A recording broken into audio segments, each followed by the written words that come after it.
Chicken ফ্রাইটা হচ্ছে একজন এক একভাবে বানিয়ে থাকে। তো আজকে আমি এই চিকেন ফ্রাইটার রেসিপিটা এমনভাবে করে দেখাবো, ঠিক এভাবে ফলো করে জাস্ট একবার বানিয়ে দেখবেন, তাহলে বুঝবেন কতটা টেস্টি একটা চিকেন ফ্রাই রেসিপি আজকের এই রেসিপিটা খুবই সংক্ষেপে আজকে আমি বলবো। চিকেন ফ্রাইটা কিন্তু একদম ভিতর থেকে খুবই জুসিনেস হবে আর উপরটা একদম ক্রিস্পি হবে, খেতে হবে দুর্দান্ত টেস্টি একটা রেসিপি।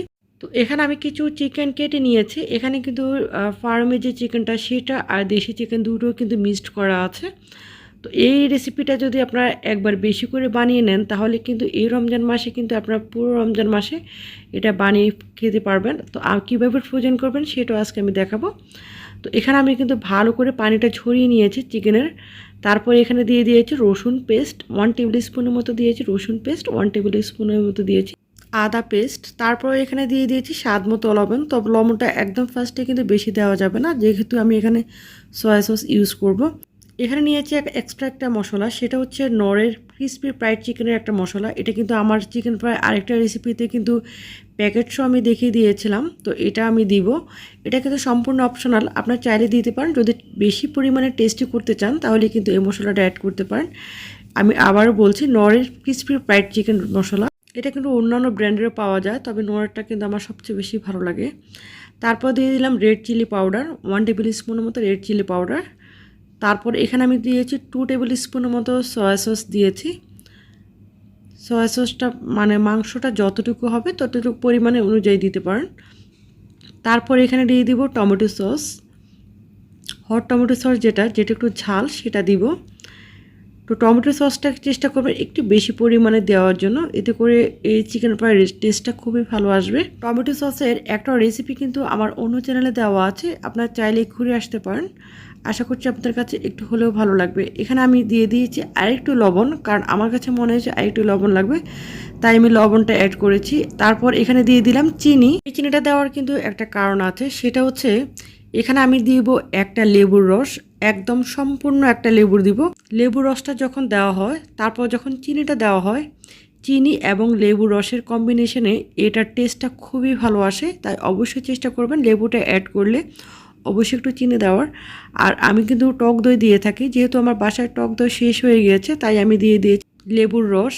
এই লেবুর রসটা দিলে কিন্তু চিকেন ফ্রাইয়ের টেস্টটা খুবই ভালো আসবে। সবসময় চেষ্টা করবেন চিকেন ফ্রাইটা যখনই মাখাবেন লেবুর রসটা অ্যাড করতে। তো এখানে কিন্তু আমি প্রায় একটা লেবুর রস সম্পূর্ণটা অ্যাড করেছি।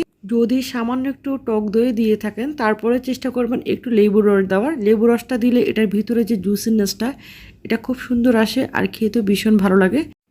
এখন এটাকে হাত দিয়ে ভালো করে মিক্সড করে নিব। তো আমি কিন্তু আরেকটা মশলা দিয়ে থাকি, যেহেতু ইনস্ট্যান্ট করছি তার জন্য এটা দিলাম না। সেটা হচ্ছে কি, এটার মধ্যে একটা এলাচ, একটা দারুচিনি আর একটা তেজপাতা ভালো করে মিহি করে বেটে তারপরে দিয়ে দিবেন, তাহলে দেখবেন এটার টেস্টটা খুবই ভালো আসবে আর এটার ফ্লেভারটা খুবই ভালো আসবে। এটা কিন্তু আমার সম্পূর্ণ সিক্রেট একটা মশলা, সেটা আজকে আপনাদেরকে বলে দিলাম। সেটা দিলে কিন্তু এটার ফ্লেভারটা যে কী আসবে, যখনই এভাবে করবেন তখনই বুঝতে পারবেন। এটার টেস্টও খুবই ভালো আসে, ফ্লেভারটা খুবই সুন্দর আসে। সম্পূর্ণ মশলাগুলো মাখিয়ে তারপর এটাকে আমি 2 ঘন্টার মতো রেস্টে রেখে দিয়েছি নর্মাল ফ্রিজে রেখে। তারপর এখন আমি দিয়ে দিয়েছি 2 টেবিল স্পুনের মতো কর্নফ্লাওয়ার, তারপরে দিয়ে দিয়েছি ময়দা। তো এগুলো দিয়ে একদম ভালো করে মিক্সড করে নিব। তো এগুলোর পরিমাণটা এমনভাবে দিব যেন উপরে কোটিংটা কিন্তু ঠিক এরকমটা হয়। ঠিক এরকমটা হয়ে গেলে তাহলে বোঝা যাবে যে এটা একদম পারফেক্ট হয়েছে উপরে কোটিংটা। এখন আমি একটা এয়ারটাইট বক্সে নিয়ে নিয়েছি। তো আপনারা চাইলে কিন্তু এভাবে ফ্রোজেন করে রাখতে পারেন, এই রমজান মাসেও কিন্তু ইউজ করতে পারেন, অথবা বাচ্চাদের স্কুলের টিফিন হিসেবেও কিন্তু এভাবে ফ্রিজিং করে রাখতে পারেন। জাস্ট বের করে ফ্রিজ থেকে ভেজে দিলেন, অথবা এই রমজান মাসেও কিন্তু জাস্ট যখনই ইফতারের সময় হবে কিছু বের করে ভেজে নিলেন, তাহলে দেখবেন এই রমজান মাসে আপনি অনেকটা সময় বাঁচবে আর এই সময়টাকে আপনি অন্য কাজে লাগাতে পারবেন। তবে চেষ্টা করবেন চিকেন ফ্রাইটা যেদিনই খাবেন আগের দিন এভাবে মাখিয়ে ফ্রিজিং করে রাখতে। এতে করে কি হয়, মশলাগুলো কিন্তু খুব সুন্দরভাবে চিকেনের মধ্যে ঢুকে আর এই চিকেনটা খেতে কিন্তু ভীষণ ভালো লাগে। তো এখানে দেখুন কিছু চিকেন আমি নিয়েছি ভাজার জন্য। এগুলো একদম দেশি যে চিকেন, সেটা দেশি চিকেনটা যখনই ভাজবেন তখন কিন্তু চুলাটাকে হাই হিটে রাখবেন না, মিডিয়াম হিটে রাখবেন। এতে করে কী হবে, ভিতরটা খুব সুন্দরভাবে কুক হবে আর উপরটা খুবই ক্রিস্পি হবে, উপরে কোটিংটাও খেতে ভীষণ ভালো লাগে। ভিডিওটি এতটুকু ভালো লাগে লাইক কমেন্ট শেয়ার করতে ভুলবেন না, আর নতুন হয়ে থাকলে সাবস্ক্রাইব করে পাশে